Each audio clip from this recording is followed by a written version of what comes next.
Welcome to another episode of 8-Second Breakfast. Breakfast? Whatever, I'm going with it. I'm Tim, and with me, as always, are the best people on the planet, Anonymous Alex and Jenna. How are y'all this week? Yeah. Pretty decent, I guess. Well, that's good for Jenna's pretty decent week, because we decided this week was the week that we were going to bring on our extra special guest, Mike Crugnola. Hell yeah. What is the language acceptability on this show? We like all the words. Please do them. Please do the words. Use your full range. I just wanted to make sure. Steph and I do, we do one show where we use no language that might be considered in poor taste. And then I work for a tech company, and so I use a lot of language that is considered in poor taste. And so I just wanted to know where we were at here with the Horse Girls. More in line with the tech company. So what are the shows that you do? Yeah, so I do a soccer podcast with my wife called Swoon Tower Soccer. It's kind of the, we've been calling it the arts and culture version of a sports podcast, where we talk about, outfits and who might be best friends on the team based on how they hang out with each other outside of work. We cover the local MLS team that we love the most because they are the best team in the world, Austin FC.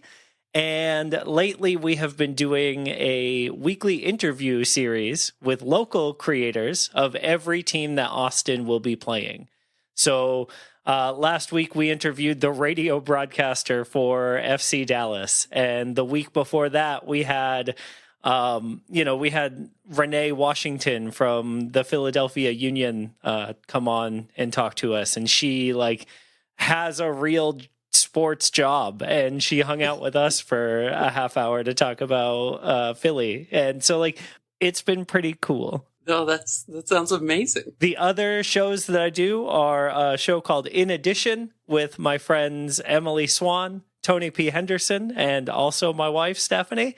That is the show that we do in addition to everything else. It streams on Wednesdays sometimes at twitch.tv/inaddpod. You can also find it anywhere you get podcasts. And then the last show that I do is a Dungeons and Dragons podcast because, of course, I do. You can hear my voice that I am a dude with a beard. And so I also have a Dungeons and Dragons podcast, and it's called Adventure Incorporated. We have 2 seasons out, I guess 2 different campaigns. They span 7 years of recordings, so it's just enough for you to listen to until you die. And it's amazing. It's one of my favorite things. So is In Addition. I love In Addition. Everybody should be watching that on Wednesdays. It's so fun. Delight. It's just, it's fun to hang out with your friends. And so what if you got to hang out with your friends in your ear holes and also on a screen at the same time? We really like doing it. It's kind of like The View, except for except people not care. nearly as famous. It was one of my great disappointments when I looked at Atlanta United's schedule this year and saw that they did not go to Austin. I know. Yeah. That was not one of mine because your team is very good. And so I'm glad not to play against them.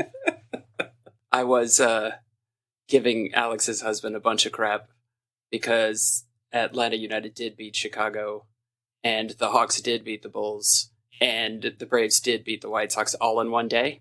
Wow. And so, yeah, I had to run my mouth a little bit about that. Yeah, I can see why. But more importantly, who won the rodeo? Do you know? Who won the rodeo? No. No. Me neither. No. I had a glaring lack of rodeo knowledge before y'all asked me on this show. And honestly, I don't know whether I'm happy or not about that. I do have to ask before we get into the recap here. Is this payback on my house for Steph having brought the red pony to y'all? That's a Jenna question, because I too did not know what we were getting into. I just want to say yes for the comedic purposes of that, but I genuinely like, is this a punishment that I had to receive because of my wife's actions? It feels unfair, but I respect it. I don't know if this is going to make people think less of me. I genuinely love this movie. That's fine. Yeah. And doesn't answer the question. I do like the idea of just lobbing attacks back and forth with House Crugnola. A plague on just your house. Yeah. No, you know what? The Red Pony was super dark and super awful, and one of the funnest episodes that I've had because of that. Oh my god. Just the discoveries that happened in that episode. Oof. Look, I'm just saying, I didn't bring you that story. I don't feel like I deserved this.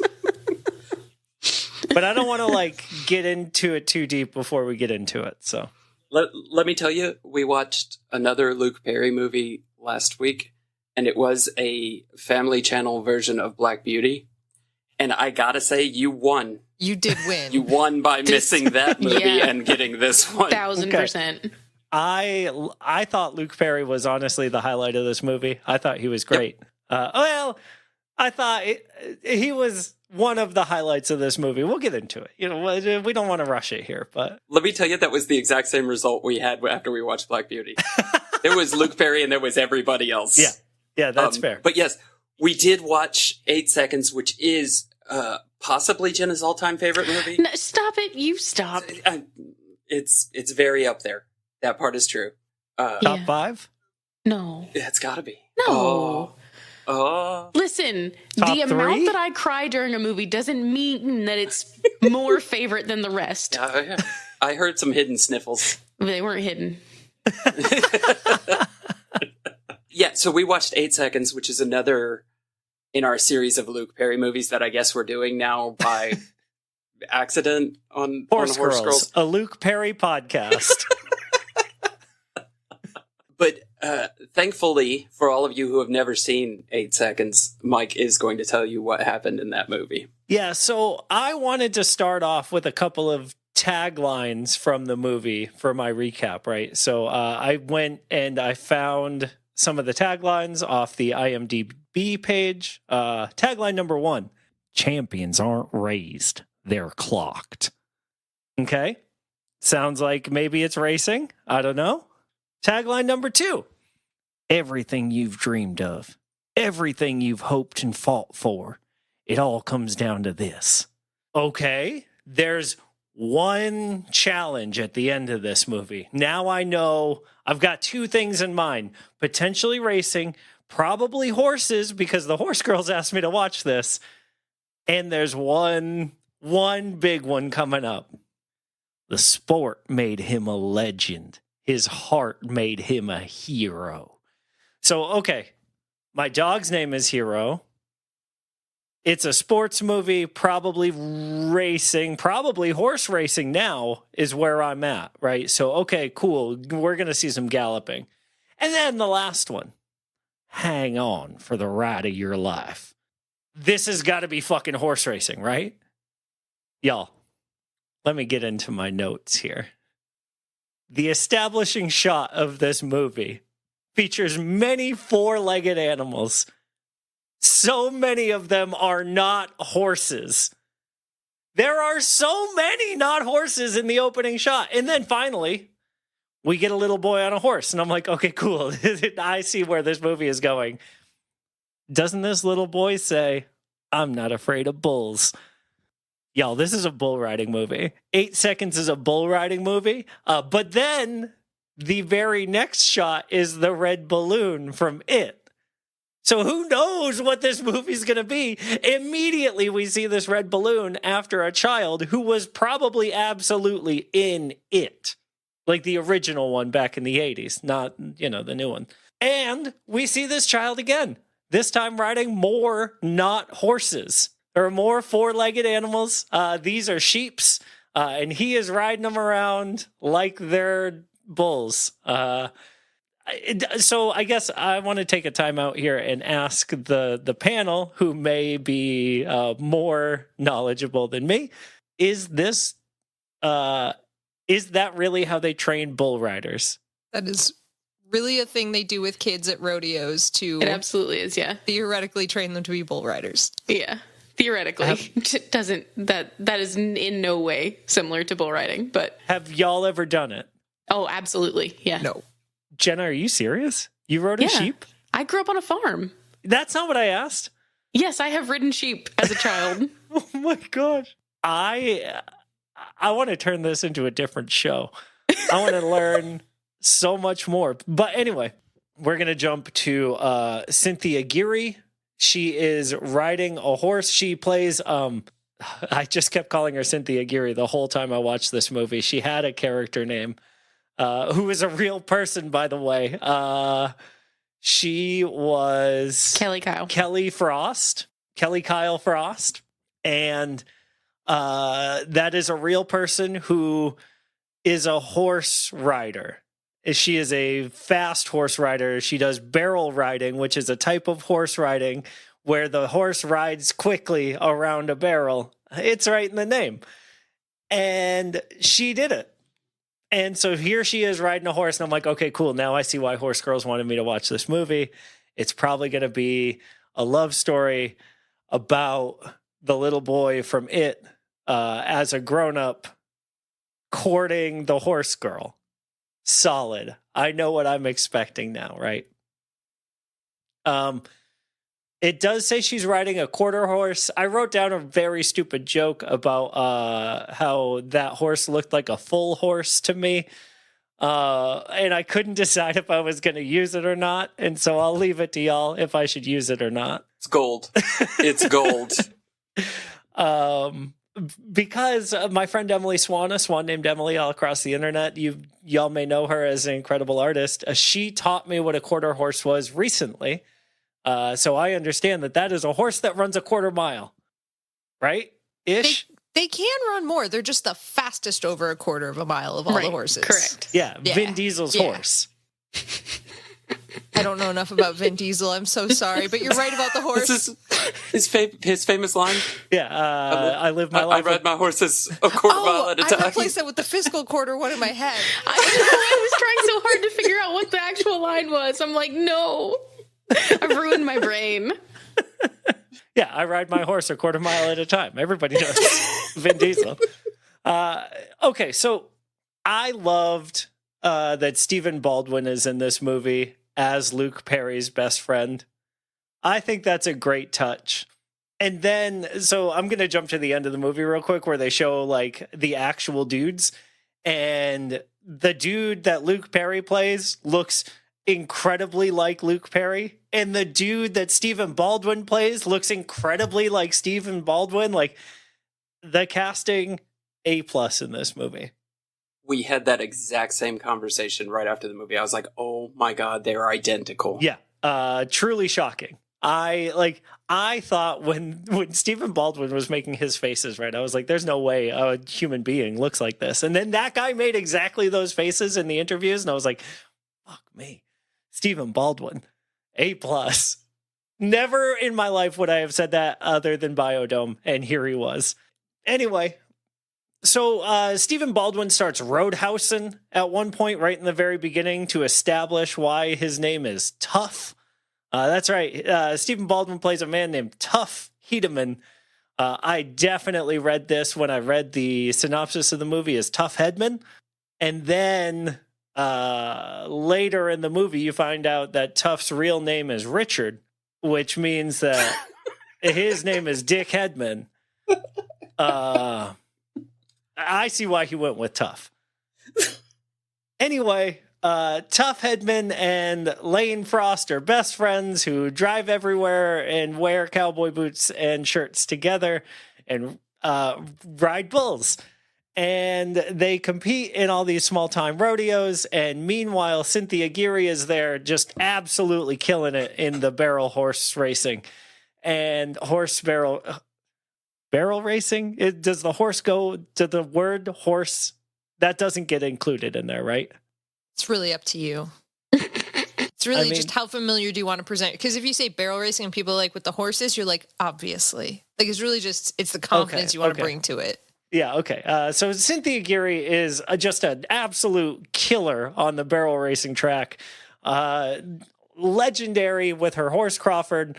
And here she is just crushing it, right? And this jamoke over here, this skinny little Lane Frost comes by to try to, like, distract her from her goals. And takes her to Whataburger, which is, like, the most Texas is AF, like, date in the whole world. Right? They get burgers at Whataburger, and he asks her, so, how's your Whata chicken? And she says, it's fine. And that is true. Everything at Whataburger is fine. None of it's good. All of it's okay. Taking some hot takes here. Texas contingent of Horse Girls fans, come at me. I'm ready. And then I figured out why you invited me to watch this movie. Because Luke Perry's relationship with his dad is bad. And y'all, if there's one thing you need to know about me, Mike Crugnola, I have a strained relationship with my parents. And so I get it. I understood why this movie was presented to me as both punishment and also penance and also maybe an opportunity to learn something. And so thank you, Jenna and Alex and Tim, for opening the door here for me to learn everything I needed to know about myself and horse racing and bulls. At one point, Lane and Cynthia Geary are dating. And the way that you know that it's serious is he has introduced her to his terrible father and also his mother, who, like, does too much for his dad. And the line is, right now I'm covered in horse shit, and then they make out. And if that isn't the most, like, horse girl moment, is that the sort of thing that, like, when y'all were young horse girls, you were, like, dreaming about, right? Like, here's my cowboy man, shoveling hay, and we're gonna kiss in the barn. I can tell you that as a young horse girl, the last thing I wanted was a cowboy. But the first thing I do want now is someone to muck stalls for me. Oh, that's fair. So. Wow, it just became infinitely hotter. Right? Yeah, surprise, they get married. The year I was born, 1984, they get married. And so that put that, like, time in perspective for me, right? So that means 3 years later, they would have seen RoboCop together at the same time as I saw RoboCop, the first movie I ever saw as a child. I bet, well, actually, let's hold on to that thought for a minute here, because the movie keeps going. Renee Zellweger shows up. And she's so hot. And that, to me, was the number one best thing that happened in this movie, is that Renee Zellweger showed up, and then she had sex with Lane Frost, the rodeo king, bull riding champion. Hey, he wasn't the champ yet, was he? Was he the champ already when he started cheating on his wife? I don't think he had won the championship yet, no. Because he was doing a lot of merch deals, but I don't know if he was the champion yet. Basically, Lane Frost becomes famous as a bull rider because he's nice. And that's the secret to becoming a famous bull rider, is not being a dickhead, like your friend, Dick Hederman. It's crazy, but that's what it took for him to become famous and everyone to want him to win the world championship of bull riding, which he does, which... Is this like the World Series? Yes. Kinda. So it only happens in America, but we call it the world. Yeah. Oh, I'm sure that Well, this no, doesn't... because there are rodeos that go. There are, what would you call them, like feeder rodeos that are in Alberta and a couple of other places. But it's mostly just Like North USA. America? Yeah. So it's like Major League Baseball, where They got two, like one Canadian team. yeah, we've got a Canadian team. There's like Alberta, but then doesn't Mexico have a pretty I was going to say big... there has to be one in Mexico because of like all the places in Texas, right? That like every time I've been to the rodeo here in Austin, which is twice, because they do a barbecue competition on one of the days, and then the other day there's like a bunch of live music. And so I will go to those days of the rodeo. I've never watched a rodeo event, but I have eaten so much smoked meat at a rodeo. And all of the, like, everyone there is a cowboy except me. And it's great. But, like, the vibe is amazing. And there are so many cars from Mexico that come up to Austin, Houston, San Antonio. And so, like, there must be Mexican rodeos as well. Mm-hmm. And so, you know what? This is a step beyond Major League Baseball. Suck it. World Championship of Rodeo, more valid than being the world champions of the NFL, the NBA, or MLB. Actual world title here. So he becomes the world bull riding champion. And everyone loves him, and he gets a belt buckle, and his dad's still a dick. But then he fucks Renee Zellweger at one point or another. And like his wife justifiably is lonely and sad. And so, you know, Cynthia Geary like meets up with her old high school horse riding boyfriend, who is like, hey, you used to be really good at riding horses. And she's like, hey, I still am really good at riding horses. You know what else I'm really good at riding? And then we cut to a scene where Lane Frost gets mad at her for doing the same thing that he did, except slightly more understandably, because she has to live in a trailer in her front yard. And he is like all over the place being king of the world and shaking hands and kissing babies. Trash. We hate him. We hate Lane. He's an awful garbage man. And then he decides to ride the unrideable bull, Red Rocks, who is a champion bull because to me, and maybe y'all can correct me on this, I didn't quite figure it out. It's like the bull versus the rider, right? And so generally the bull wins. Mm-hmm. And that's what makes a bull rider so special? Yes, correct. Okay. And so a bull is like, it's a better bull the more riders it can throw.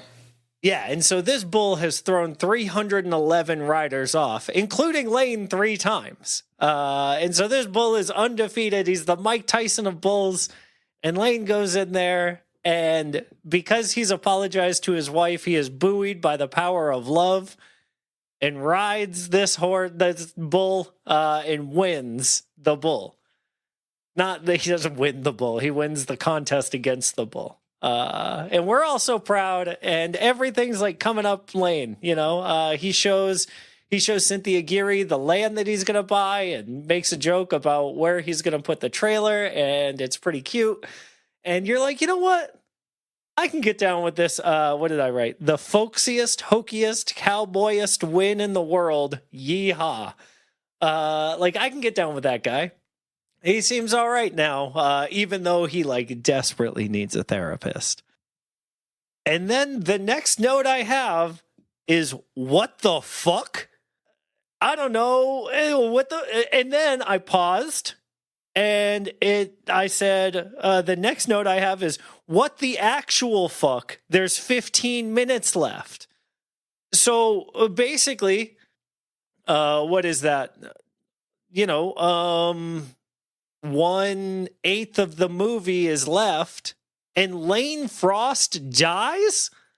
So we've been following this one dude the whole time and like, oh, here's a movie about this guy who is the hoaxiest, folksiest, cowboyest cowboy. Whoever cowboyed, he's the best. we love Lane Frost even though he's bad, and then he becomes good, but he's still, he never like did a great job of apologizing or like showing that he meant it, and then he dies. And honestly, I think that's karmic justice, but it's kind of fucked up to say because of the way the movie does it, right? Like, this is a real guy's life, but also it's presented in such a fake, weird way that it feels like a morality tale at the same time. And so, like, you think to yourself, oh, it's karmic justice, and then you realize this is a real dude. And, like, that's super sad. And so I spent the rest of this, like, in my own personal conflict zone of, like, that guy shouldn't have cheated on his wife. And also, that's a fucking tragedy because he never got to see RoboCop. And so, like, y'all, I can't believe you did this to me. Also, Stephen fucking Baldwin is still in the movie, and then it becomes about him, and it becomes about him winning the world championship of bulls because his friend is dead. Like, so I'm glad that he wins for the like emotional payoff of the roller coaster of it all, but like, I don't know, it feels kind of weird. And then my last note is the home movies of the guy after are pretty fucking heartbreaking, TBH. And that's my recap of 8 seconds. So I did not realize that you were unfamiliar with the story of Lane Frost when we mentioned this. No! So I had no too. idea. I had no idea it was going to be such an emotional roller coaster. But I knew it was coming, and I was still like, what? Like, I So didn't Steph- realize the was- guy was real until the final credits where they played the whole Oh, movies. you didn't? No. Oh, no. It said this is a true story at the beginning, but like, Oh, yeah, okay. So Yeah. it's free willing. No one cares. is it? Yeah, like, inspired by a true story, but like, no, this is like legit the whole thing. Insane. And so Steph walked in at the very beginning and she said, oh, there's no way I'm watching this. Something bad's going to happen. And then left. And I was like, no way. They wouldn't do that to me. They wouldn't make me watch. And then the dad stuff came up, right? And I was like, oh, I see. And I was like, yeah, the bad stuff is happening. It turns out it's just emotional damage. The spoilers, it's not just emotional damage. It's also physical damage. Yeah. Jesus. Did you Yeah. clock the injury that killed him too? Like they said it out loud. I did not hear them say it. The bull broke his rib and it speared his heart. Mm-hmm. I knew it had speared him like Goldberg style, but I did not realize that it had gone into the heart. Yeah, that last scene is pretty fucking accurate to what actually happened. They said that he got up, took a couple of steps, reached out, and then just went down. Yeah. And the Lane Frost, the unique way that he waved and the way that Stephen Baldwin did it, that was all accurate too. Mm-hmm. Like him doing it the same way that Lane did. So yeah, I don't have any like desire to be a bull rider. I'm not necessarily attached to that sport at all.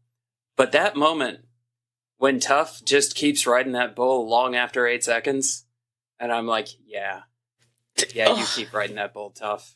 Yeah, that got me. That got me. Yep. And like I didn't think that would, like, why would that get me? It's Stephen Baldwin on a bull.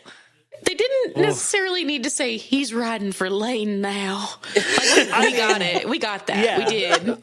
Thanks. But also, like, I don't know. I didn't feel like maybe I was the target audience of that movie. Yeah. And so, Some moments still land, though. yeah. Well, yeah.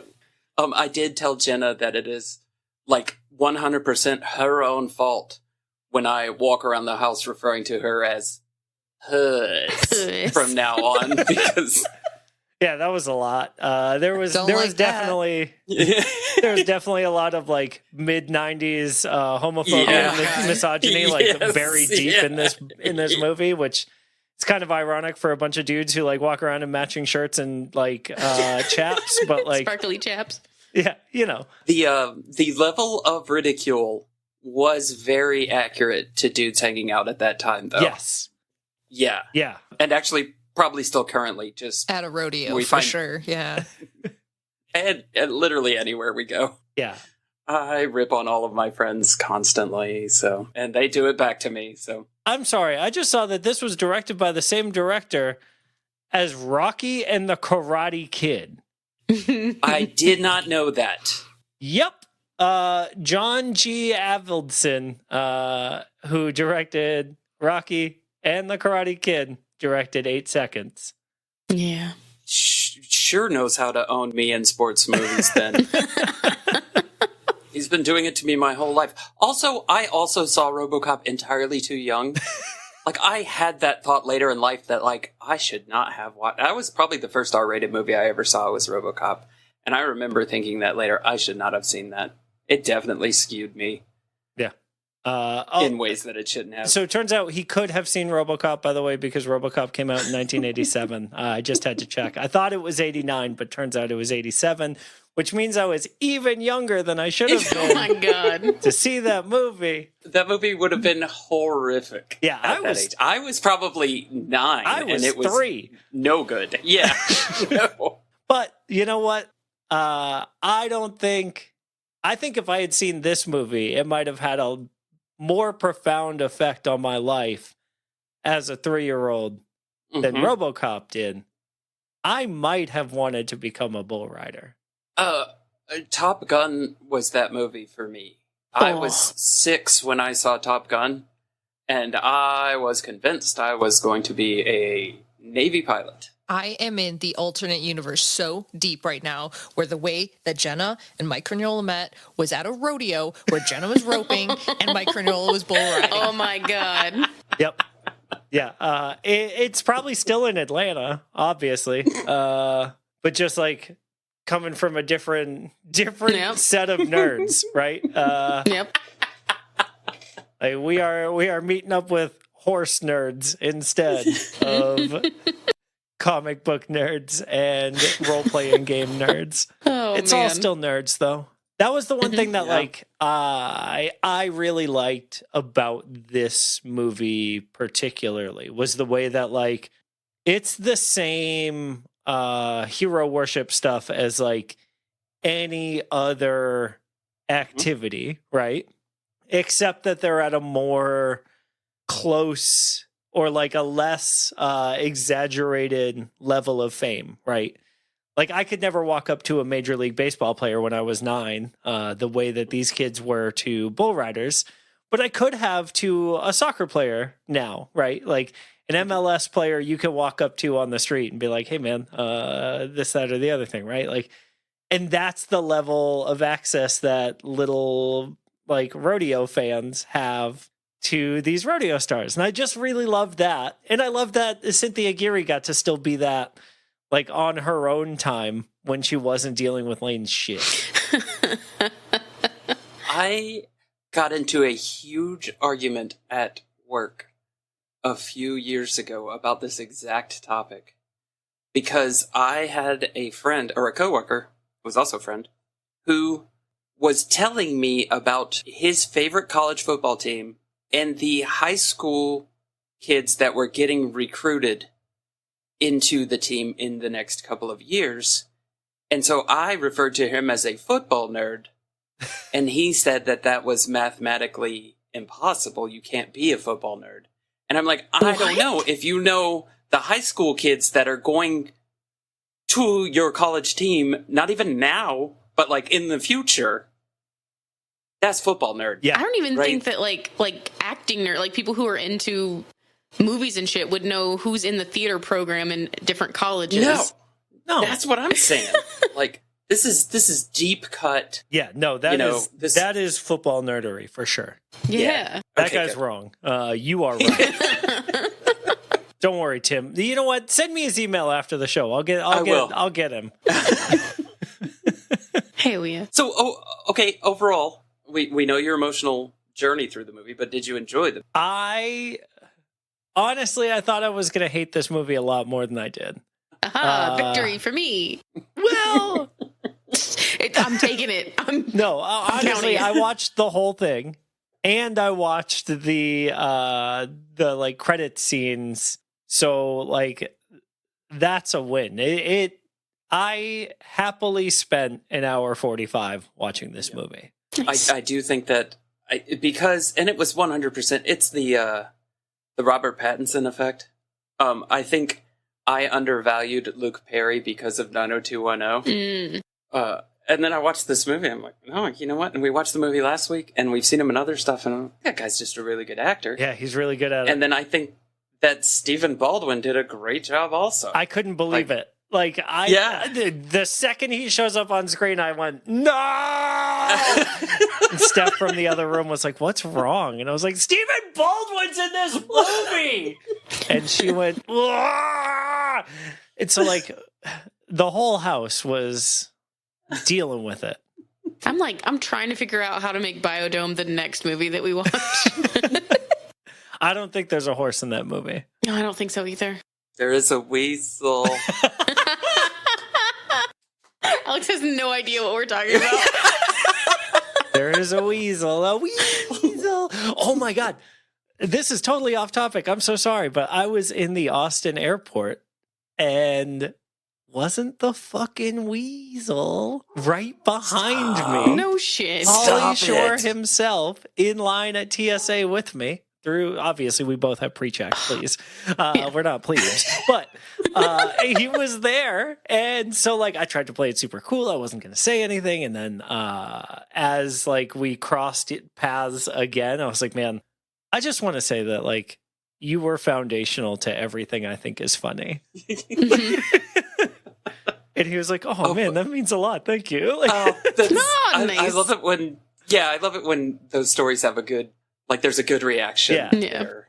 I was like, I'm not going to, like, take up your time or anything. Like, I would, I just wanted you to know that. Like, I keep seeing rumors about Pauly Shore playing Richard Simmons in a biopic about him, and I'm like, I want it so bad. He could do it. Let me tell you. He absolutely could. He's got the same height and the same, like, he's growing out the little curls. Like, he could, it could happen. But that's not a horse movie or bull movie. It could be. We don't know. Calm down. Alex, what did you think of this movie? I did not love it. It was not. And it was the most emotional part for me was the shock of learning that this was a real human. That was astounding. But also, like, when he was, like, riding for his friend on the bull, I was like, the bull needs a break. Please remove yourself. This should be done now. You had your 8 seconds. Now leave. This isn't funny anymore. And, like, I don't know. It was never funny. What if that bull kept going for Lane also? Yeah. Oh, yeah, that bull was bucking for Lane.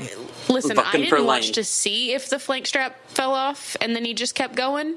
But maybe it did. So that's more than I know. What is a flank strap? Okay, so you saw the rope that they had around their girth, right? That they held in their hand. The flank strap goes behind them, in front of the bull's back legs. Okay. To sort of put pressure, like, on the legs. Not a lot, because if it's too much, they won't buck. But if it's, like, just enough, they'll actually start bucking and moving in the way that they do. Huh. But it can't be a lot of pressure or they won't do it. I thought they were just angry all the time. I didn't realize they were being... Yeah, I thought they just didn't like being ridden. Yeah, that's what I thought, too. I was like, they were like, get off me. Right. No, like, a lot of... Even Red Rock, like... He was a generally really sweet bull. So the only reason they act like that is because they got a little rope on them? They got a little rope on them, and they're trained to do so when they have, Huh. In all fairness, if somebody did that to me, I'd probably do the same thing, though. Yeah. That's a rope that's awfully close to your ghibli bits. Yeah, I mean, some people, you know what? I'm not going to kink shame. Some people maybe like that. Personally, I think... That's really enlightening. I was always worried that they did something bad to the bulls to make them react that way. And so, like, I also, to Alex's point, was like, this poor bull, he didn't ask to be ridden twice as much, and I thought, like, I don't know. I didn't know if they, like, purposely, like, squeeze him too hard or whatever, and that's what makes him, like, turn, like, I don't know. I really legit thought that if you ever got on a bull, they would just immediately throw you off. Yeah. That too. Like I mean, they would just. it depends on the bull, but Sure, but I just thought that was just how bulls were, and that was sort of the whole reason that this started. Give me the thought process behind bucking broncos for me. The same thing. A horse that doesn't like it. Yeah, it's just get off me. Knock I it off. assumed that was more feet, because like I feel like a horse, if you kick it, it responds negatively to that. And so just in the same way that if a horse kicks me, I will respond negatively to that. I just thought that was the situation, right? Here's a bronco, here's a horse, in this case that you have kicked, and now it is trying to kick you back. So is that not the case with the bronco? Is there a strap also on the bronco that... Oh, yeah, I didn't know any of that. Yeah. I just thought it was like an extra like rope just in case, like you've got the one that you're holding on to, and then maybe they grab the other one. It seems dangerous now that I'm talking about it out loud, right? I think you get disqualified as well if you touch with your second hand at any point. Mm-hmm. If it's not above your head, you're disqualified from rodeo. Yep. That was the big thing where Lane was telling the little kid all the pointers and stuff. Yeah. If you put it too far behind you, you're more likely to slap the back of the bull when it bucks. So you always want to keep it sort of in front of you. Oh. Yeah, I thought that was for points. Yeah, I mean, you want to ride too. Yeah, like do you get style points? I am not an expert on that, but yeah, in general, like the cleaner you ride, the better you stay on the bull, you get more points. That's what I thought, because I thought, like, if you did 8 seconds, you just got all the points. But I'm like, no, they got scored different, so there has to be some kind of, like... You get all the points, and then you get reductions. Oh, okay. No, that makes sense. Does it, Tim? Yeah. No, well, and I did... You said it so I didn't realize... No, let's dig into this. That's the key, is just say it confidently and then move on. Classic like, you know dudes. what you're talking about. Yeah. But I thought... I didn't realize the arm up was to keep from touching stuff. I don't know what I thought the arm up was. I think it's style. I think it's to make sure that everybody knows your shirt fits right? Because like I'm showing this on the camera right now, but even like in a t-shirt when I put my arm up, right, like it clearly this shirt isn't the right size for me. Like I don't know. With like long sleeve shirts, forget it. My arms are too long. Yeah. It's very obvious that like I can't wear a long sleeve shirt. So if I put my arm up, everyone's going to know my mom made this shirt bad. Which I think was the cutest part of the whole movie. Yeah. Was that his mom made all his little cowboy shirts for him? That was pretty cute, honestly. I really liked that. But another part of the point system though with bull riding is how animatedly your bull rides. So you can get points based on how your bull does too. So like you could lose points if you have a dud? Yeah. Yeah, if your bull comes out the gate and it's just like, I don't care, then you're not going to get, I think the max you get for bulls is 50 and for riders 52. That goes into the whole breeding system, right? Like that's why you get dud breeders and like they get, because the breeding of the bulls and I know more about broncos than bulls, but the breeding of them is a huge deal as well. Mm-hmm. We should have done a Broncos movie. Next time. Like Denver? No, yes. Fuck no. Yeah, so I was kind of disappointed, though. Like, I figure if you're Red Rock and you've thrown off 311 riders, why aren't you wearing, like, the world's biggest bull championship belt? Yeah, the bull should have had a belt buckle, too. Yeah! Red Rock had a lot of bling. Okay. Really? A lot of bling. That makes me feel better. Yeah. Like, he should have looked like, like when like a boxer has wins, like all the 7 belts. Yeah. Yeah, that's how he should have rolled in everywhere. Yeah, everywhere. He should have been too tired to bull buck because of carrying around all his gold bars. It should have just been, like just actual gold bars hanging off him, He just walks in and uses his hoof to pull up show his grill off. And... There are people that I had an equine dentist that they actually had them do that to their horse, where they actually like blend out their teeth. No. Yeah. No. Are you kidding? It's not Oh, a man, smart move, but people have done it. Okay. Sometimes I say things that are so ridiculous, and then it just it ruins me a little bit because Alex is like, hey, that's real. I imagine that like Big and Rich did that with a horse, you know? Sure, that Probably. feels right. Yeah. Yeah. Rob Dyrdek would do that to a Oh horse. God, yes. You know? The mini horse. Yeah. Little Sebastian, you know? So now that we've talked about 8 seconds, I need to know some horse news, Alex. Great. I want you to know that, unlike Jenna, I followed the rules that when a guest is here, we have to be nice. That's right. I'm just throwing Jenna under the bus. Sorry. now. I'm sorry. No, it's okay. It's fine. I thought it was funny. I didn't realize it was a bad one. Anyways, so what I found for horse news is we believe we have officially discovered the world's oldest living thoroughbred. So I want to tell you about New Year's Eve by Night Conqueror, who is 38 years old, which is crazy old for a horse. That's crazy old for people. That's bonkers. Yeah. I mean, yeah, I'm ready to. I'm getting up there. Yeah, That's honestly. hurtful, Mike. I'm just going to go find my cliff and jump off of it because it's my I time only now. got a couple more years left. All right, I turned 40 this year, and it is a testament to my ability that I am still here. And so, if 38 is old, let me tell you, I am excelling. You are. You're killing it. You said the horse's name is New Year's Eve? Yep. New Year's Eve. Okay. The horse. And what was the other thing that you said? Night Conqueror? Night Conqueror, yeah. So that's What is that? His lineage. So, like, if you wanted to look back into his thoroughbred history, like the line, because this is from Thoroughbred News, Thoroughbred Daily News. So a lot of people like to go, my horse has that lineage. Let me look at this other horse that has this lineage, and then everybody goes back, and then it all leads back to like Northern Dancer and all that shit. And everybody's like, wow, my horse is so special. And then it's like, no, every fucking horse is related to Northern Dancers, you idiot.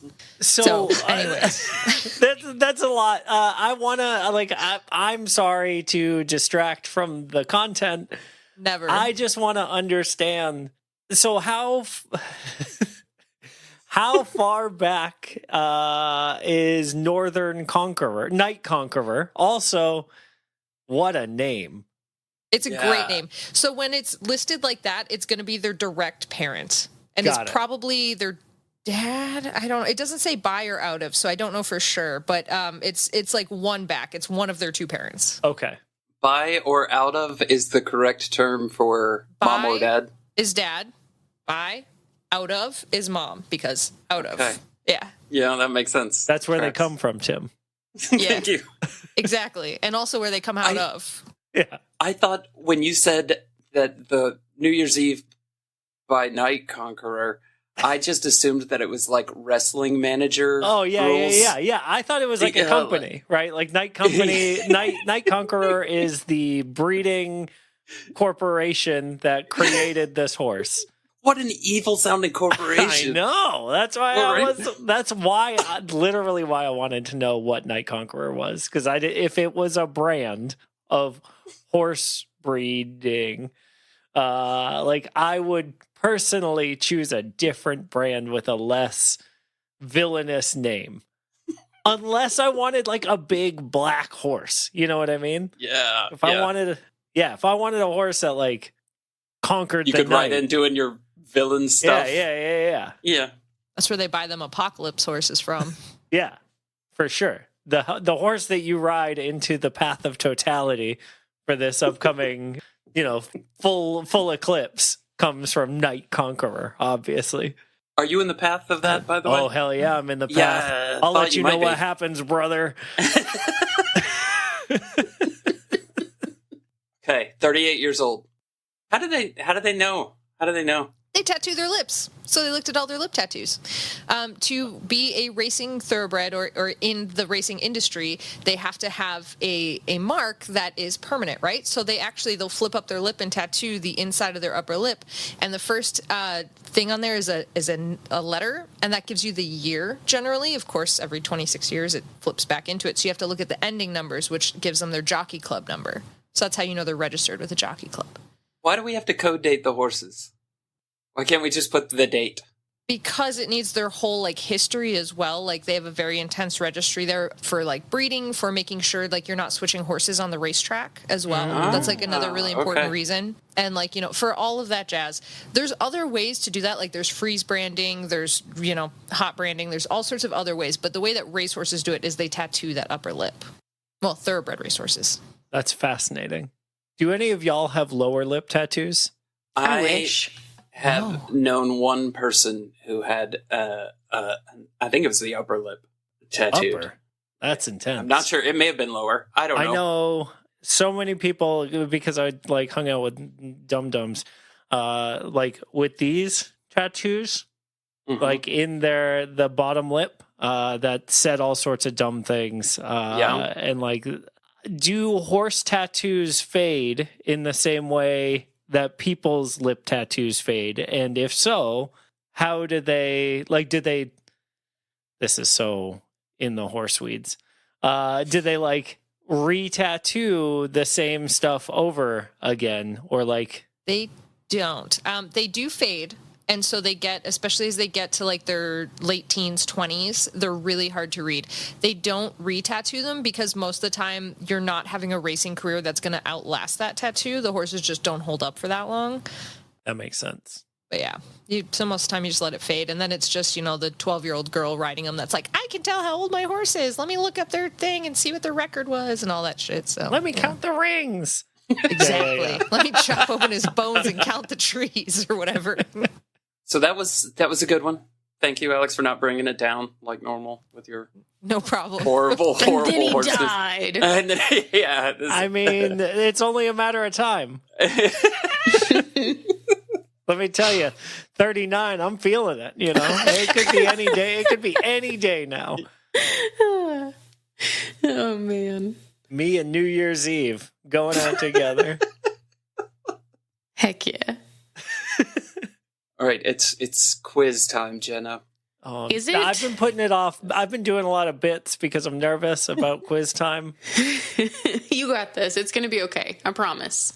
Okay. All right. Are you guys ready? Yes. Maybe. Speaking of, and then he died, media thing number one is a 1993 American zombie horror comedy film directed by Bob Balaban. Shaun of the Dead. No, that is 93. not Listen, the I correct gotta year. shoot whatever shot I have. 93. What was a zombie 28 days later. No, that was classic 2000. comedy? Maybe 2000. Is it Night of the Living Dead? No. Part something? No. Or Well, no, I mean, maybe. not Night of the Living Dead. What am I thinking? I think I'm thinking of Attack of the Killer Tomatoes, which is probably not a zombie movie. No. No, that's a Tomatoes movie. I've seen that movie, though. What? Hold on. You've seen that movie? I've seen Attack of the Killer Tomatoes, yeah. That is wild. It's one of the 7 movies that Alex has seen. Yeah. Well, 8 now. Yeah. 8 seconds. Yeah. Not seen 8 baby. seconds, so You can retire. finally. I'm going to need another clue on All this right. one. I can't think of a zombie comedy movie from 93. The film's title is a reference to the 1963 song of the same name, which was used in the promotional trailers but not featured in the film itself. My boyfriend's back. Fuck yeah, Mike Crugnola, Let's go. get it! Stop! I remember that movie. y'all are The in movie was cute trouble. as hell. I don't remember that movie at all. I've It never is even super heard cute. of that movie. Panned by everyone, but I liked it. I liked it too. At one point, his ear falls off, and he makes a joke about how he can't hear her, and then Yeah. like, it's pretty cute. It's pretty good. Yeah. Okay. Is there a through line to these movies, Jenna? There is, yeah. Okay. This time there is. So I didn't just say fuck it this time. that means that one of the actors in the movie 8 Seconds is in Mm-hmm. all of the movies from the quiz, and I have no idea. I hope it's Renee Zellweger so that I can get Beatrix Potter. If it's Cynthia Geary, I'm doomed. Same. Yeah. Oh, man. Are you ready for number 2? Yes. Yeah. Number 2 is a 1995 American coming-of-age comedy drama film directed by Alan Moyle. Biodome. No. Damn. I was going for that Stephen Baldwin. 95 comedy drama. Coming of age. Yeah, I'm going to need another clue. Yeah, That same. got me nowhere. I don't even remember 95 movies. All right. You only need the one. I said that weird. This film follows a group of retail store employees over the course of one exceptional day. Empire Records. Oh my God. God. Empire Yo. Records is my number 3 favorite movie. Empire Records is a really good movie. Nice. Also would never have gotten that. You guys are in trouble. He's really good at this. I know. That is a Renee Zellweger movie, though. Oh, is it Renee Zellweger is the through line? Maybe. Are you ready for number 3? Yeah. Number 3 is a 2002 American drama film directed by Peter Kosminski. Bridget Jones. Nope. Okay, yeah, I was going to throw that one out too. God, what else was she in? Was she in Me, Myself, and Irene? No. Mm-hmm. She was. Okay, that was the right movie? She was in it. I don't know if that's the right movie. No. I was wondering if I had the right movie that she was in. Oh, yeah. Yeah. Because I think Me, Myself, and Irene came out later than 2002. But maybe I'm wrong. I'm going to guess Me, Myself, and Irene just based on Jenna's face. No. And it's not Bridget Jones. Is it Jerry Maguire? No. Was she in Jerry Maguire? I'm having a hard time. I will take another clue when you're ready. Yeah. All right. Perfect. The screenplay was adapted from Janet Fitch's 1999 novel, which was also selected for Oprah's book club in May of 1999. That doesn't help. Nope. Do we have another one? Yeah, let's get another one. Yeah, I have several. Okay, yeah, let's get another one. In Alex, this movie, do you know yet? I will never know. There's no world in which I know. You might. In this movie, 15-year-old Astrid Magnuson lives in Los Angeles with her free-spirited artist mother, Ingrid. Princess Diaries. No. But think about how good that was plot-wise. Honestly, that's pretty close. Still no. Yeah, still nothing. Yeah. Astrid is too young to remember her father, so she relies heavily upon her self-centered mother. That doesn't help me. Yeah, I'm getting nowhere here. I feel like Mike's going to know this too. He's just waiting for that one clue that's going to get him there. Us to snipe it. Ingrid's relationship with a writer, Barry, ends when she discovers she is cheating, so she murders him with a specific poison from a flower. Deadly Nightshade. Wait, what? She murdered Barry? Yeah, she murdered Wait, Barry. Ingrid is the mother or the daughter? Ingrid is the mother. Oh, Astrid is the daughter. Mm-hmm. I work at Haagen-Dazs. Oh, wouldn't this be good if this was Weekend at Bernie's and this was the first 3-minute sequence before? Wouldn't it? Oh my goodness. 2002 this came out? Mhm. Yeah, I don't know what this is. But I definitely, I feel like I messed up not watching it. The Perks of Being a Wallflower. That's No. not what that book's about. How dare you? No. As someone who put Asleep by the Smiths on way too many mixtapes after I read that book, that's not what that's about. How dare you, Tim? All right, Jenna, what's the next one? This movie stars Alison Lohman as Astrid and Michelle Pfeiffer as Ingrid. Michelle Pfeiffer movie? Yeah, I have no idea. Yeah, I don't think I do either. Alex, you must know by now. Do we think there's any chance of getting it? No. No, I don't think so. I think we're going to have to go to All right. Google on this one. Pull up Google and let me know when you're ready. I'm ready. My body's prepared. Tim. Yeah, I'm ready. And go. White Oleander. Yep. Let's go. Nice. No, never saw that one. Age of Innocence. Yep. What Yep. is that? Yep. Ow. Never Who saw knew? this, but now I want to. Where does a mother end and a daughter begin? It's a good movie. It's fucked up, but it was a good movie. Yeah, so the IMDb on this says a teenager journeys through a series of foster homes after her mother goes to prison for committing a crime of passion. This is way darker than what it sounded like at the start of this. Mm-hmm. Mm-hmm. Yes. Oh, she lives with her quirky mom who poisoned someone. Like, That's so Don't- funny. right. Michelle Pfeiffer has BPD in this movie. Mhm. Yikes. 2002 was weird. It was weird. We have 2 more. Do you want to do them, or Mike is champion? I kind of want to do them. I want Mike to keep destroying all of the quiz. Yeah, I kind of want to see his good answers. Do you think I can go 5 for 5 on Renee Zellweger I think movies? you can. Maybe. Don't go easy on me, Tim. No, I won't. I won't. Just because I'm clean sheeting it right now.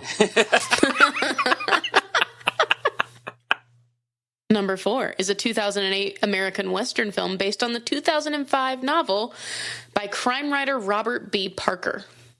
Tombstone? Nope. That was late. That was earlier, rather. Like a lot earlier. Yeah. I like Tombstone. Tombstone was like 89 or something, wasn't it? Yeah, I remember one coming out like way quote unquote late that everybody was like nuts about. There was like a made-for-TV one There's supposed to be another one. in the early 2000s. They're remaking a Tombstone now. Nice. Hell yeah. Making a Tombstone pizza now after we get off this recording. Quigley down. No, I have no idea. You want more? Yeah. Directed by Ed Harris and co-written by Harris and Robert Knott, this movie stars Harris alongside known horse girl Viggo Mortensen. I love Viggo Mortensen. Okay. Eastern Promises. History Nope. of Violence. History of Violence. Are we just going to do all Viggo's movies? Yes, now we're going through Viggo Mortensen's biography. I need you to Lord think of about the if Ed Rings. Harris is also in this movie, Tim. Apollo 13. Green Book. Was it 310 to Yuma? Oh, that's a good guess, though. Because that was a later Western. Yeah. That was Is a there- Western? I thought it was a movie Yeah. about trains. In the West. Just thought modern trains. Yuma's in Arizona. That's West. A Oh. Western movie. I seem to remember this movie, and I can't place it. You probably would remember the poster. It's not True Grit, right? Because that was later Yeah. and earlier. No, True Grit was earlier than I Later thought and it was. earlier. Yeah. Yeah. Yeah, I don't know it. Okay. Do you have another clue that's going to get me there? That's going to get you there? What about me? about mine? Maybe. Mike knows a bunch of stuff, though. I was going to say, for me, it might take the name of the movie, but we'll see. Well, the name of the movie is actually the town in New Mexico that it's supposed to take place in, and is Truth and also Consequences. a breed of horse. That was a good guess, though. Shit. It's also a breed of horse. Cheyenne. Clydesdale. And named Oh, the that's horse. Wyoming, isn't it? Tennessee Walker. Tennessee Quarter. Walker, New Mexico. Might be. You don't know. Well, I guess you do know of all the people here. But... Rio Grande. Nakota?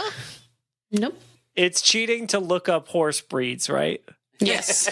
Yes. Okay, then I won't. Yes, it is. I won't do that. But that's where my head went, Appaloosa. is to cheat. Oh, Alex. What? Yeah? What did you say? I said Appaloosa. Yes. There we go. Oh, Got it. man, I'm getting skunked in this one now, and I don't, Only I don't because like of horse it. No. breeds. That's it. I'm sorry, Mike. I Great didn't mean to work. ruin your No, perfect... I'm glad you did. I bullied you into this, and then I took away your victory, and I'm so sorry. Not only am I super glad, I'm also super glad that I got to witness you getting a movie point. This feels like a horse of a different color. It is rare, and I didn't get it because I knew what the movie was. That's for sure. But now that you know that Vigo's in it, like, Yeah, and it's called Appaloosa. I gotta Kinda- watch it now. kind of want to It's watch now it. Yeah. Alex's 9th favorite movie. Slot it right in there. I haven't watched it yet, but I know it's going to be my 9th favorite at least. I know it's top 9 because I've seen 8. That's how I'm going to say that I like it. It's definitely top 9.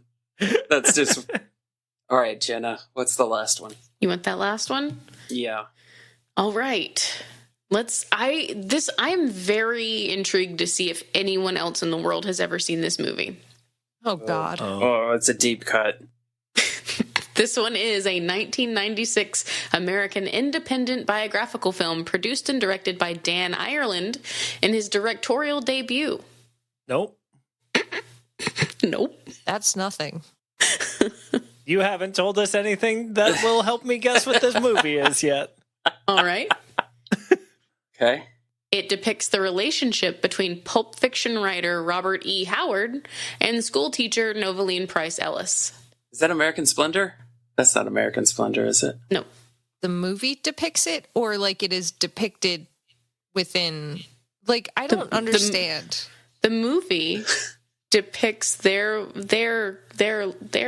They just literally made a movie about their relationship of two people that existed and hadn't died yet.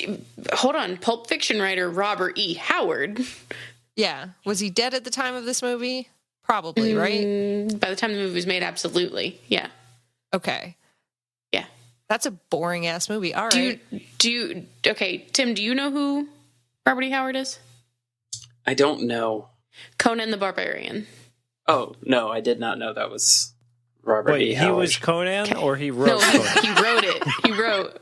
Yeah. Oh, I thought he I'm was sure he might have Conan. wished he was. Mike, good looking out asking that question, because I'm like, yeah, Conan the Barbarian wrote Pulp Fiction. That was a wire that got made in my brain that I would have believed forever.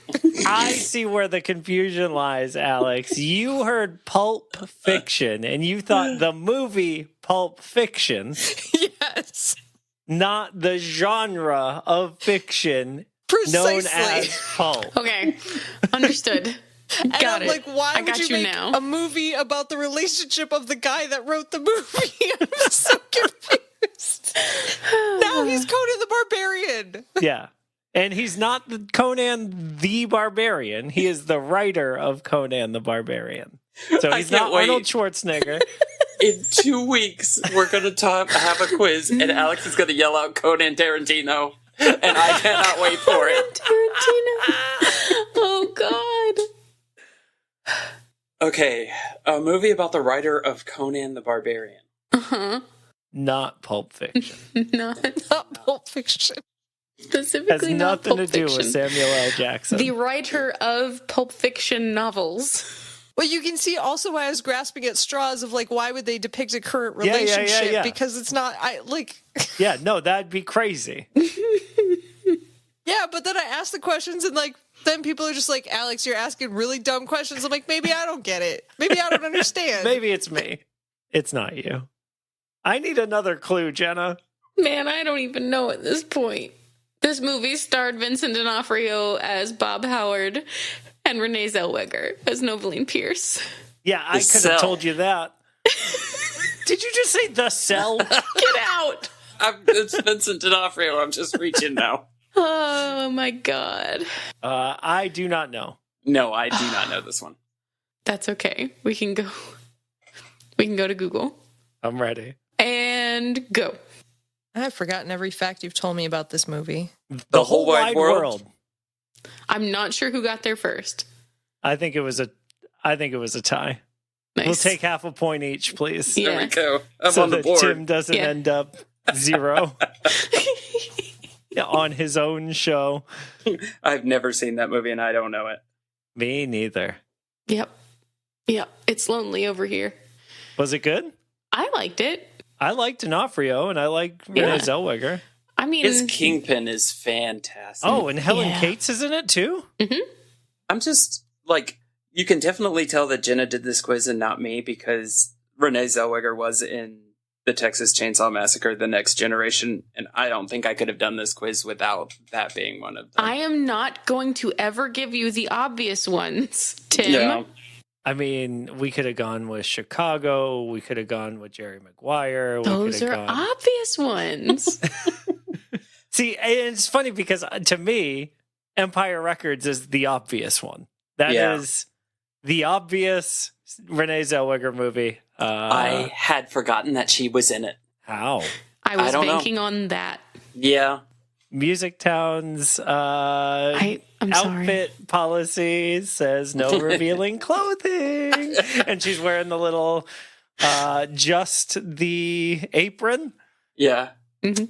the line from that movie that we quoted more than anything after seeing, like, for probably 10 years was when he walks in and he says, "What's with you today?" What's with today?